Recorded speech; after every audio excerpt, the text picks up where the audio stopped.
Porque la que siempre nos prestan, está ocupada. No seas chismosa. ¿Sí? Está aquí la doctora en estos momentos, dice, ¿no? Sí. Bueno, pues entonces vamos a continuar, ¿sale? Con esta parte de lo de los anticuerpos, bueno, de la hipersensibilidad tipo 2, que en este caso es la hipersensibilidad mediada por anticuerpos. En este caso, pues, el mismo cuerpo nos va a producir estas, pues sí, ¿no? Su nombre lo dice, estos anticuerpos contra algunos antígenos de superficie de las células o contra algunos receptores que tienen igual algunas células y los van a sobreestimular y eso va a hacer que también se pueda generar una enfermedad autoinmune sin necesidad de haber, alguna lesión al tejido. Entonces, bueno, pues el primer mecanismo va a ser a través del depósito de anticuerpos. En este caso va a haber una lesión que va a estar causada por un anticuerpo antitisular. Entonces, nuestro mismo cuerpo va a producir estos anticuerpos y se van a adherir a los tejidos y los van a dañar. Otro tipo de lesión tisular que se presenta es la que, bueno, puede favorecer, o sea, no es que entre en este rubro, pero va a haber pues una lesión tisular mediada por inmunocomplejos. Tal vez los inmunocomplejos son más de la hipersensibilidad tipo 3, pero al final de cuentas estos inmunocomplejos se dan por la relación antígeno-anticuerpo, entonces por eso los vamos a comentar. En este caso, estos inmunocomplejos circundantes van a desencadenar el reclutamiento y activación de células inflamatorias que van a estar mediados por el complemento y acuérdense que el complemento pues desencadena la inflamación. Y también van a generar la producción de enzimas lisosómicas que van a producir especies reactivas de oxígeno. Y ya sabemos que las especies reactivas de oxígeno, aparte de que dañan, pues sí dañan bastante porque producen muchas reacciones de oxidorreducción, también van a producir óxido nítrico y el óxido nítrico favorece la vasodilatación y por lo tanto un daño endotelial. Otro mecanismo es a través de la opsonización y fagocitosis. Ay, creo que en esta creo que sí. Es a través de la opsonización y fagocitosis. En este caso, el complemento es el que reconoce a la célula y es el que empieza, ¿no?, a activarse a través de la C3b con la intención de reclutar más células fagocitarias y en este caso pues ya llegan las células fagocíticas y pues fagocitan, ¿no?, esta célula que estuvo opsonizada y dañada. Y la que les comentaba, que hay ocasiones donde el propio cuerpo produce anticuerpos que no van a destruir, tal vez no van a dañar las células, ni las van a destruir, pero sí van a sobreestimular receptores que son, por ejemplo, en este caso, el ejemplo que se pone aquí. Por ejemplo, el receptor para la hormona estimulante de tiroides. Entonces, aquí esta es una célula tiroidea, por ejemplo, entonces aquí debería de adherirse las moléculas de la hormona de TSH, pero en este caso no se adhieren las hormonas de TSH, sino que se adhiere en estos anticuerpos y por eso la sobreestimulan. O en el caso de aquí, en esta placa motora, la acetilcolina se debería de unir a los receptores en el músculo para llevar a cabo la contracción. Entonces, aquí, en lugar de que la acetilcolina se adhiera, pues los que se adhieren son estos anticuerpos y por lo tanto sobreestimulan a la placa motora y pues producen la miastenia gravis. Estos no lo vimos, ¿verdad? Nada más vimos todo lo de alergia, porque no sé, siento que ya lo estoy repitiendo. No, esto no lo vimos. Ok.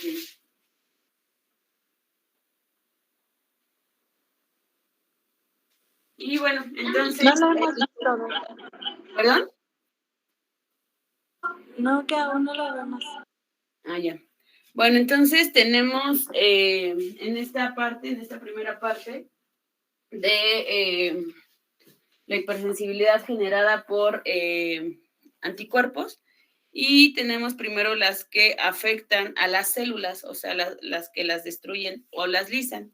Dentro de ejemplos de este tipo de enfermedades causadas por anticuerpos, tenemos a la anemia hemolítica autoinmune. No sé si recuerdan cuando hablábamos de la relación antígeno-anticuerpo, que les puse como ejemplo el grupo sanguíneo IRH, y les comentaba que todos los eritrocitos en su superficie tienen antígenos, que son los que les van a dar las características. Por ejemplo, el grupo O no tiene, el grupo A pues tiene aquí, ¿no? Un decir que este es A, ¿no? Su antígeno de superficie, el B tiene su antígeno de superficie, etcétera, ¿no? Entonces, lo que hace el cuerpo, de la nada, ya saben, porque la tolerancia, por lo que ustedes quieran, crea anticuerpos contra estos antígenos de superficie. Y entonces, al crear estos anticuerpos, pues se adhieren a estos antígenos que normalmente, o sea, son normales porque son parte de nuestros eritrocitos, pero pues ya no los reconocieron y los empiezan a atacar. Entonces, el eritrocito, al ser una célula, pues muy noble, muy noble, pues llega, se activa el complemento y todo lo que ya sabemos, y se lisa, y por eso produce hemólisis o anemia hemolítica autoinmune, o sea que se produjo una anemia porque disminuyó la hemoglobina por destrucción de eritrocitos, y autoinmune porque fue nuestro propio cuerpo quien lo produjo. Entonces, en este caso, el mecanismo de enfermedad es a través de la opsonización. A ver, aguántenme tantito.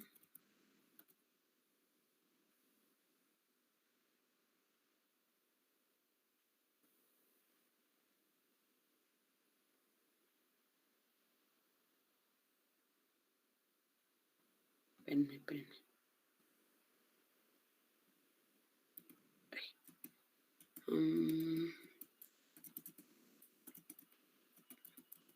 Bueno, el mecanismo de lesiones a través de la opsonización y fagocitosis de los eritrocitos y la lisis mediada por el complemento, y pues obviamente eso nos produce hemólisis y anemia. Otro ejemplo de una enfermedad mediada por anticuerpos que lastima o destruye a las células, pues es la púrpura trombocitopénica autoinmune. En este caso igual, ¿no? Hagan de cuenta que ahora en lugar de eritrocitos son plaquetas, y las plaquetas tienen sus antígenos de superficie. Entonces, lo mismo, ¿no? El cuerpo produce anticuerpos contra los antígenos de superficie de los de las plaquetas, y las empieza a destruir. Entonces, eso hace que se forme, que el paciente obviamente tenga un déficit importante en las plaquetas, y acuérdense que las plaquetas son muy importantes para la coagulación, ¿no? Entonces, imagínense que si no tienen plaquetas, el paciente pues tiene posibilidades, ¿no? O las posibilidades de que pueda presentar sangrados o hemorragias son altas, ¿no? Entonces, las hemorragias son manifestaciones clínico-patológicas ya como más intensas. Cuando empieza a haber este déficit de plaquetas, los pacientes tienden, les digo, a tener fragilidad capilar, se rompen esos vasos, se riega esa sangre, obviamente no se coagula, y se ven las lesiones como aquí, como las vemos aquí en la imagen. ¿Sale? Igual y hay otras donde se ven mejor, pero se ven rojos, como morados, por eso es su nombre de púrpura, porque estos sangraditos o microsangrados se ven como morados. Y el pénfigo vulgar, en este caso, los anticuerpos dañan a los melanocitos, a las células de la piel, y eso hace que se inflamen, se formen vesículas, y después esas vesículas o ampollitas se rompan y pues dejen esta característica. Entonces, estos son ejemplos de cuando los anticuerpos dañan a las células. Hay veces que la segunda parte que les comentaba se forman como inmunocomplejos, ¿no? Entonces, por ejemplo, pueden producir vasculitis. En este caso, el complejo antígeno-anticuerpo viajó a lo largo de torrente sanguíneo y se detuvo, como en esta imagen, se detuvo en las paredes de los vasos, y eso produjo vasculitis. ¿Qué es la vasculitis? Pues es una inflamación importante de los vasos sanguíneos a este nivel, ¿no? Entonces pueden producirlo. Otro ejemplo, pues es el síndrome de Goodpasture, que en este caso, igual estos inmunocomplejos pueden viajar a través de la circulación y alojarse en lugares o zonas donde los capilares pues son muy pequeñitos o son muy delgaditos y pueden producir una hemorragia alveolar o una glomerulonefritis rápidamente progresiva. Otro ejemplo de enfermedad mediada por anticuerpos que pueden llegar a formar inmunocomplejos es la fiebre reumática. Creo que de este ejemplo ya les había hablado anteriormente y en este caso en particular, pues todo inicia por una infección en la garganta, por un bichito que se llama Streptococcus hemolítico del grupo A, el cual daña a la garganta. Y si el paciente no se toma el tratamiento como debe, se suspende o el medicamento que se le dio al paciente no es el adecuado, pues no se van a eliminar bien estas streptolicinas que comentábamos en la inmunidad frente a microbios y se forman estos complejos que viajan en torrente sanguíneo y se pueden alojar en las articulaciones, en las válvulas cardíacas del corazón, y producir fiebre reumática como tal, en la piel y producir escarlatina, o incluso pueden llegar hasta cerebro produciendo corea. Y tenemos otras que son otras reacciones mediadas por anticuerpos, que unas pueden dañar o lastimar, destruir el tejido. O sea, esto ya es como de tejidos, no es como de que hace rato las células, ¿no? Como eritrocitos o plaquetas. En este caso, o en esta parte de la tabla, ya van a ser anticuerpos que van a sobreestimular los receptores, como en el caso de la miastenia gravis y en el caso de la enfermedad de Graves, y otros que ya van a dañar como tal al tejido, lo van a destruir, y eso de manera secundaria nos va a producir otro tipo de enfermedad. Entonces, la miastenia gravis, pues el antígeno diana del anticuerpo es el receptor para acetilcolina, y lo que va a hacer el anticuerpo es inhibir la unión de la acetilcolina, porque pues el anticuerpo es el que se va a unir, ¿no? Entonces, acuérdense que un músculo cuando trabaja mucho, tal vez al principio se tensa y se tetaniza, pero ya después hay debilidad muscular y parálisis, ¿no? O hay flacidez, ya este músculo no puede, ya está cansado y no se puede contraer. Entonces, algo parecido pasa en la miastenia. Otra es la enfermedad de Graves, en la cual el antígeno diana es el receptor para la hormona estimulante de tiroides, y pues este estímulo va a estar mediado por el anticuerpo para receptores de la TSH o para la hormona estimulante de tiroides, y como la va a sobreestimular, va a hacer que la tiroides produzca muchas hormonas tiroideas y por lo tanto generarnos un hipertiroidismo. En el caso de la diabetes resistente a la insulina o diabetes mellitus tipo 2, en este caso no se va a sobreestimular ningún receptor. En este caso sí ya va a haber un daño importante al tejido. En este caso va a ser al tejido pancreático de los islotes de Langerhans, donde el anticuerpo va a ir destruyendo estos islotes y por lo tanto va a inhibir la producción y unión de la insulina. Otro ejemplo es la anemia perniciosa. En este caso es el antígeno diana, o donde van a afectar va a ser el factor intrínseco de las células parietales gástricas. ¿Qué quiere decir esto? Que se van a crear anticuerpos contra estas células, las parietales, y las van a destruir. Entonces, ¿qué relevancia tiene esto?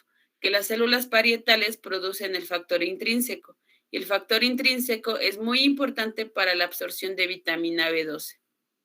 Entonces, si estas células se destruyen, no se produce el factor intrínseco y por lo tanto no hay absorción de vitamina B12, y pues el paciente tiene ese déficit y puede desencadenar o desarrollar una anemia pues megaloblástica. Entonces aquí tenemos los ejemplos de las enfermedades que pues les comenté ahorita. El primero es la miastenia gravis, que es por, les digo que sobreestimulación de los receptores de la placa motora, y en lugar de que se adhiera la acetilcolina, se adhieren estos anticuerpos. Esto va a producir debilidad y fragilidad, fatigabilidad muscular, lo que les decía, ¿no? Después de sobreestimular tanto algún músculo o algo, pues se cansa y pues ya. Obviamente va a tener otras alteraciones neurológicas y particularmente en la musculatura craneal vamos a encontrar tosis. La tosis es la caída del párpado. Diplopía, acuérdense que nuestros movimientos oculares están determinados por músculos. Entonces, si estos músculos, o sea, si afecta de manera general, pues estos músculos pues no se van a contraer, o sea, no van a hacer sus funciones y por lo tanto puede haber diplopía, o sea, una desviación de la mirada, pueden ver visco, lo que sea. Va a haber disartria, o sea, la incapacidad, mejor dicho, de articular palabras, de hablar. ¿Sale? Acuérdense que la lengua, pues al final de cuentas es un músculo también, ¿no? Y entonces, si no se puede contraer, pues no va a poder hablar, va a haber disfagia porque no va a tener, pues no le va a ser posible como debiera, pues llevar a cabo la deglución, ¿no? Porque eso también implica una contracción del músculo liso. Entonces, va a ser muy complicado y va a haber debilidad muscular cervical. En este caso, ¿cómo se trata o cómo podría tratarse la miastenia gravis? Pues a través de la toxina botulínica, que es esa toxina que nos meten cuando nos pican las viudas negras. Entonces, eso lo que va a hacer es volver a favorecer la contracción. Pero obviamente no vamos a dejar que lo pique la araña, ¿no? O sea, ya hay antídotos. El ejemplo, la enfermedad de Graves, anticuerpo sobreestimula la glándula tiroides y entonces la glándula tiroides, aparte de que produce un montón de hormona tiroidea T3, T4, que es tiroxina, triiodotironina, va a hacer que la glándula crezca y al crecer esta glándula, pues va a producir un bocio, ¿sale? Que no sé si lo han visto, pero hay pacientes que tienen como un bulto así muy, muy grande en el cuello, como si fueran pelícanos, y van a tener ojos saltones. Entonces, esto va a ser por el crecimiento de los fibroblastos retroorbitarios, y entonces eso va a ser como de que aumente también la grasa retroorbitaria y protruyan o empujen los ojitos hacia adelante y así se van a ver. Entonces los pacientes con hipertiroidismo secundario a una enfermedad de Graves van a tener una glándula súper estimulada, van a producir muchas hormonas tiroideas, van a presentar bocio y sus ojitos saltones. Otro ejemplo es la diabetes mellitus tipo 1. En este caso les comentaba que aquí no es como de que haya mucha estimulación de los receptores, sino va a haber un daño importante en las células betas de los islotes de Langerhans. Obviamente estas células, como son en conjunto, pues ya se consideran tejido. Entonces aquí podemos ver que tenemos al capilar, ¿sale? Y alrededor tenemos a las células beta. Entonces, lo que va a hacer el cuerpo es producir anticuerpos contra... Ahí, espérense que estos ya empezaron a ladrar.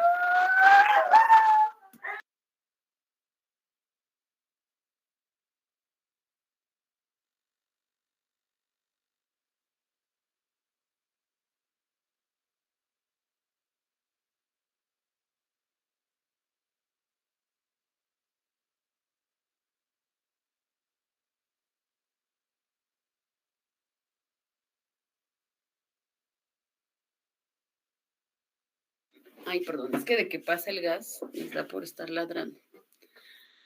Bueno, entonces, en este caso se destruyen los islotes o las células beta y pues ya no pueden producir insulina. Entonces, si no se produce insulina o no es insulina de buena calidad o no es una insulina que permita que se puedan, ¿cómo les diré? Sí, que se pueda adherir a los receptores GLUT para metabolizar la glucosa, pues no va a servir, ¿no? No va a funcionar y por lo tanto el paciente va a desarrollar diabetes, ¿no? Esa incapacidad para metabolizar los azúcares. Entonces los pacientes van a presentar mucha sed, van a presentar deseos frecuentes de orinar porque están tomando un montón de agua, van a tener un hambre extrema, pues, y bueno, todo esto ¿por qué? Pues porque Acuérdense que el cerebro necesita glucosa para producir energía y estar al 100, ¿no? Entonces, si no hay glucosa, no hay suficiente energía, pues para el cerebro es como de que no estoy comiendo, ¿no? Entonces manda como sus señales, ya saben, ¿no? De come porque pues, necesito energía, necesito azúcar. Y entonces el paciente come, pero, o sea, el resultado es el mismo, ¿no? Y empieza a haber pérdida de peso. Acuérdense que cuando no hay glucosa, el cuerpo toma o tiene otras vías, otras rutas para la obtención de glucosa, ¿no? Que es la gluconeogénesis, que es la formación de glucosa a partir de compuestos que no son carbohidratos, y en este caso podrían ser lípidos y proteínas. Entonces los pacientes empiezan a perder peso y sí se quedan como sacados de onda, ¿no? Porque dicen, no manches, como un montón, ¿y cómo es posible que estoy perdiendo peso? Ah, pues sí, pero todo esto que comes, en cuanto a glucosa, se queda detenido dentro de los vasos sanguíneos, o sea, ahí anda volando, ¿no? O sea, con tu glucosa de 400, pero no se metaboliza, o sea, sí hay azúcar, pero no está la posibilidad de metabolizarse. Y entonces el cuerpo pues empieza, les digo, a tomar otras rutas y empieza a degradar proteínas, empieza a degradar grasas, y pues eso hace pues que se pierda este peso. Y lo que les comentaba, la anemia perniciosa, el mismo cuerpo produce anticuerpos contra las células parietales del estómago. Esto hace que haya un déficit importante en el factor intrínseco. ¿Alguien habló? No, sí. Así. Sí. La sed y la orina, ¿por qué? Pues porque hay un estado hiperosmolar importante. Acuérdense, ¿ya vieron electrolitos y soluciones hipotónicas, hipertónicas, todo eso?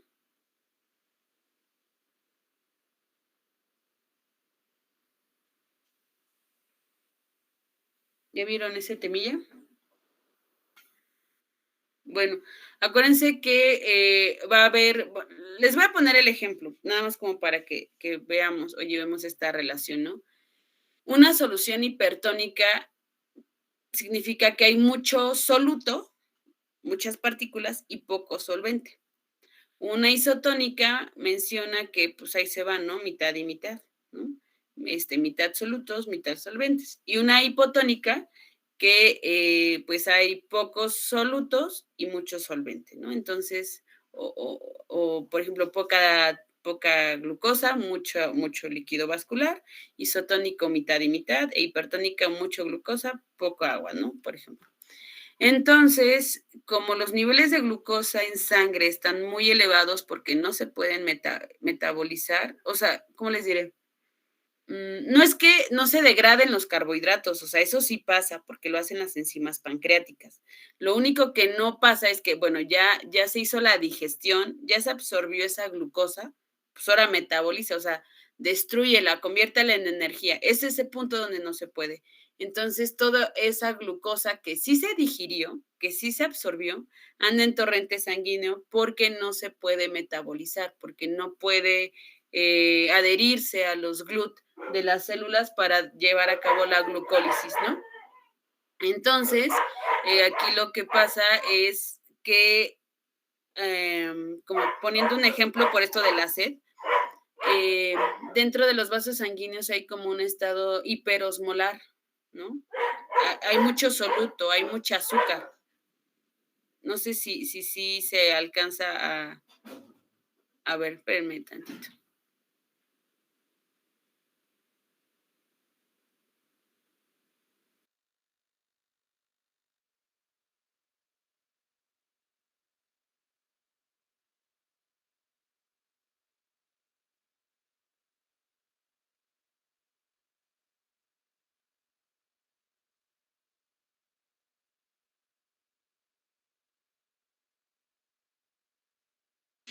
Ay, ya, es que tocaron. Entonces va a haber un estado como de hiperosmolaridad, y eso va a hacer que el cuerpo sienta, ¿no? Que está muy pesado, que hay es que no sé cómo explicarles, pues sí, como muy pesado, como muy concentrado, y entonces necesita algo para diluir todo ese soluto, toda esa concentración, y entonces por eso da sed. Entonces se toma agua, se supone que esa agua se va a absorber, se va a ir a torrente sanguíneo y de esa manera medio pues va a compensar, ¿no? Esta relación solvente-soluto. No sé si quedó como claro. Y pues obviamente como toman un montón de agua, pues esa agua se tiene que filtrar. Entonces al tomar más agua, pues las ganas de hacer del baño o de la pipí pues aumentan. O sea, hasta nosotros sin tener diabetes, si nos da por querer cumplir el reto Bonafont de los 2 litros, pues seguido estamos yendo al baño, ¿no? Entonces lo mismo pasa aquí, porque los pacientes tienen una sed tan intensa, pues que se echan hasta 3 litros, ¿no? Y obviamente pues van seguido al baño. Entonces esa es la relación de la sed con las ganas de orinar y con la diabetes. No sé si quedó como un poquito claro o explicado o lo entendiste.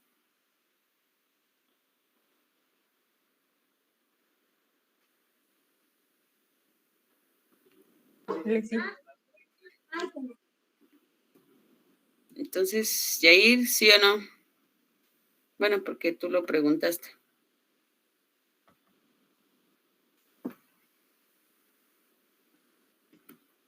Bueno, pues creo que ya fue.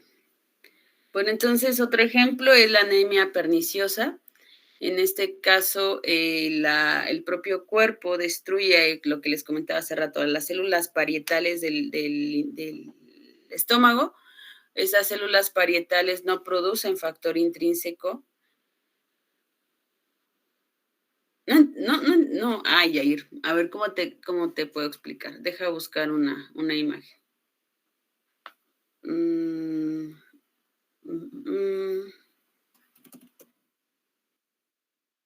Véalo, pero, o sea, sí ubicas o sí entiendes la osmolaridad, Yair, porque pues a lo mejor si desde ahí estamos como no tan seguros, pues probablemente.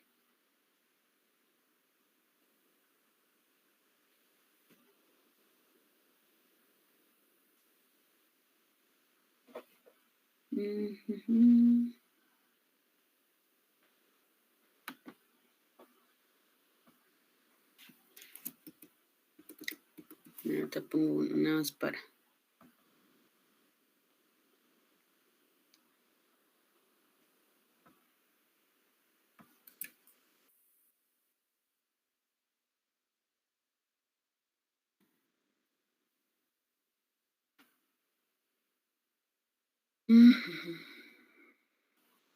Muy bien, entonces sí entiendes lo de la hiperosmolaridad.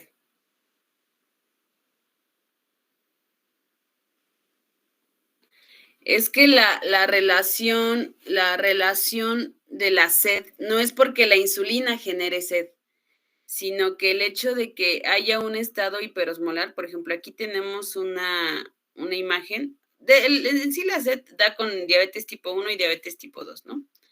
Entonces, tenemos el vaso sanguíneo, ¿no? Y entonces, miren, aquí tenemos la comida, bueno, ya comimos, ya se absorbió esta glucosa, bueno, pues ahora entra en el torrente sanguíneo, ¿no? De por sí ya teníamos esas glucosas, pues siguen en torrente sanguíneo. Acuérdense que para que se pueda metabolizar la glucosa necesitamos insulina.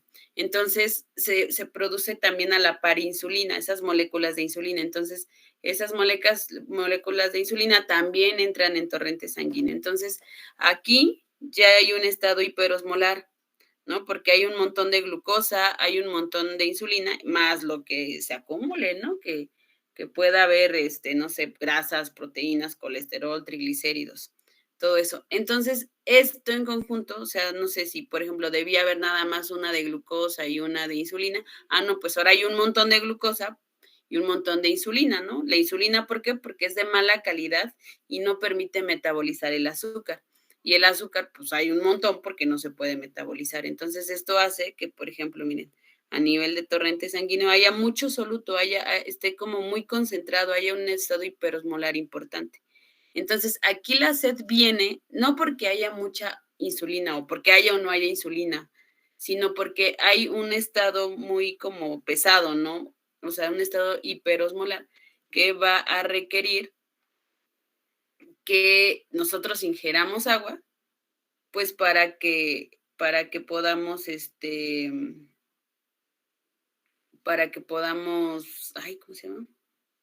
Pues mediar, ¿no? Como que regular este estado y así diluir un poquito ese estado hiperosmolar que se está presentando dentro de los vasos sanguíneos. No sé si ya quedó como un poco claro.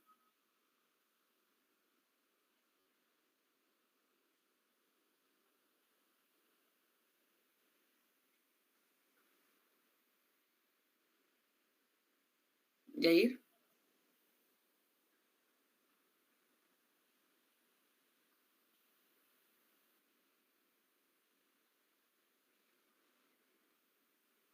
Sí, te digo, no es como de que, ay, la insulina produce sed, no. O el azúcar por sí, la glucosa por sí sola produce sed, no. Sino es este estado hiperosmolar que se generó, porque todo se queda ahí contenido porque no se puede metabolizar, o sea, ni una ni otra, ¿no? Entonces, es una manera de mejorar esta situación, ¿no? Bueno, ya quedó ahí más o menos. Entonces, en la anemia perniciosa hay estos anticuerpos dañan a las células parietales. Las células parietales son las que producen el factor intrínseco. Entonces, si estas células parietales están destruidas o dañadas, pues va a haber un déficit importante de este factor intrínseco. Y este es importante para la absorción de vitamina B12. Entonces, si esta vitamina B12 no se absorbe, pues obviamente esta B12 no la va a tener el eritrocito y por lo tanto no va a autolimitar como su tamaño, ¿no? Y nos va a producir una anemia megaloblástica.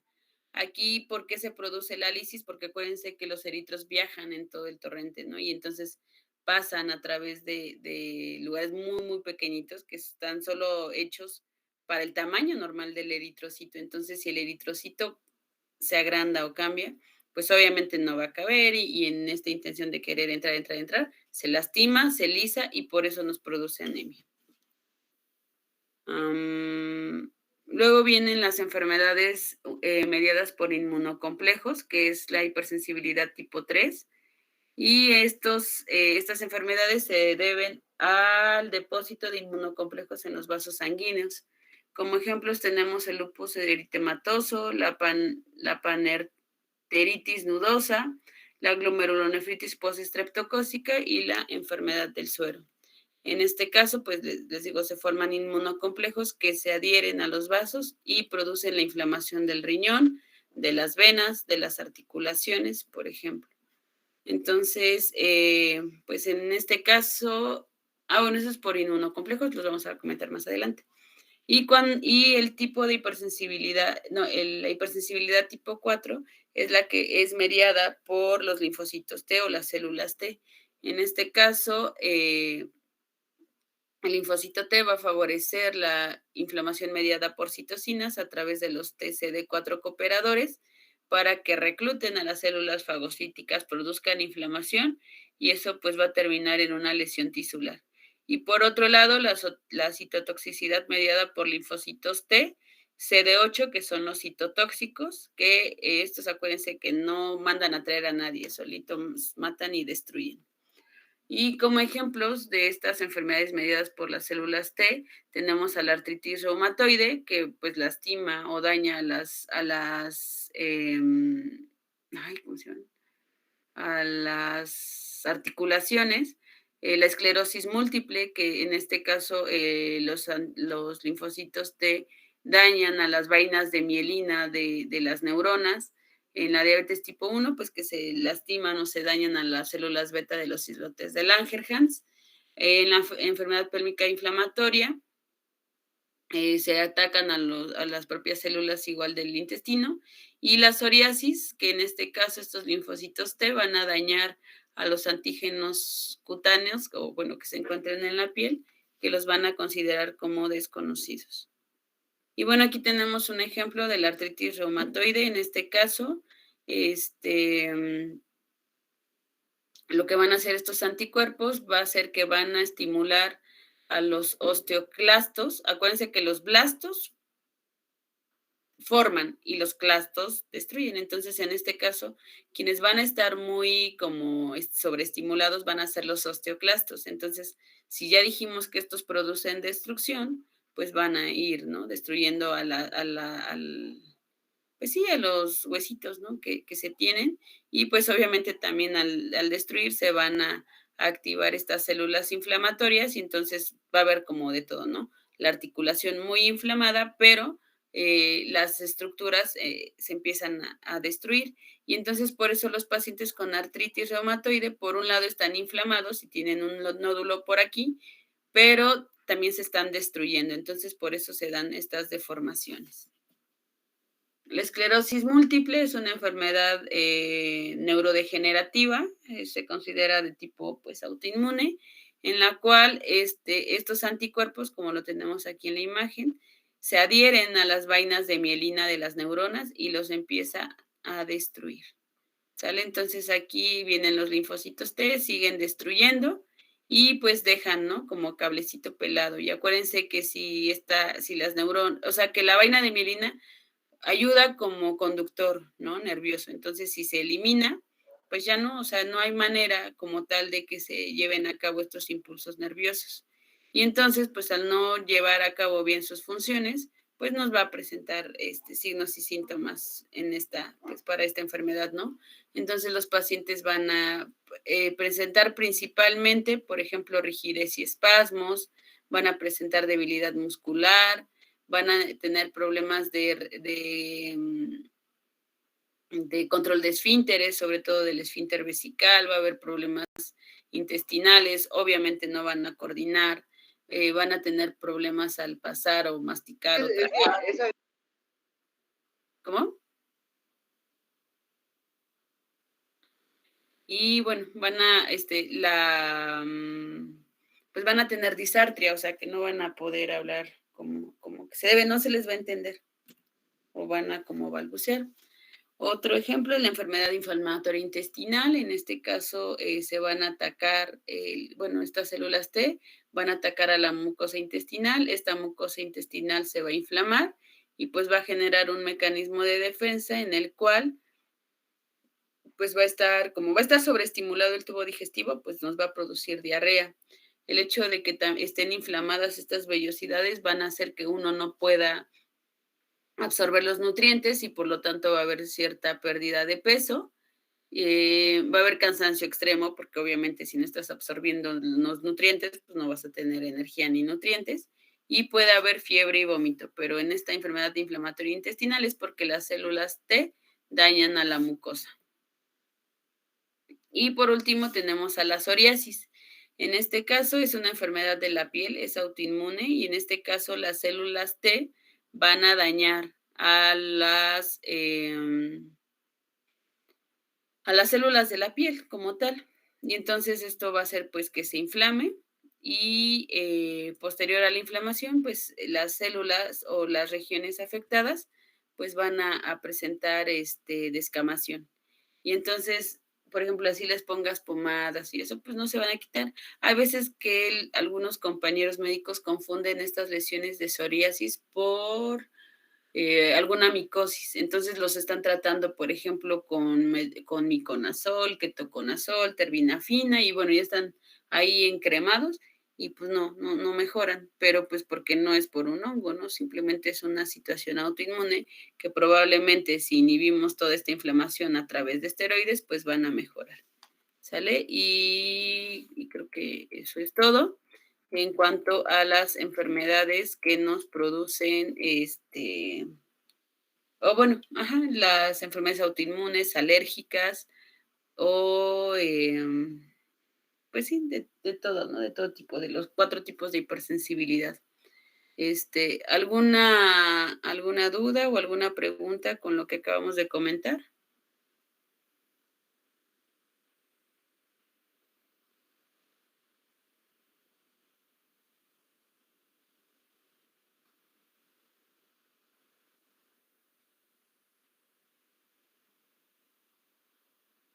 ¿No podría poder repetirlo, por favor? Es que se ¿Qué? corta. ¿Repetir qué? Lo último es que se cortó. ¿Pero qué es lo último?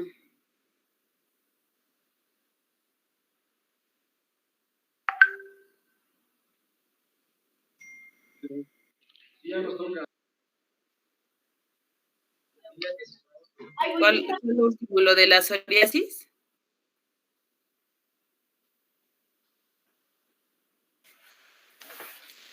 ¿O cuál? No, doctora, que no habíamos entendido porque se cortó lo que dijo a último, Lo último, ya que Al finalizar su... presentación.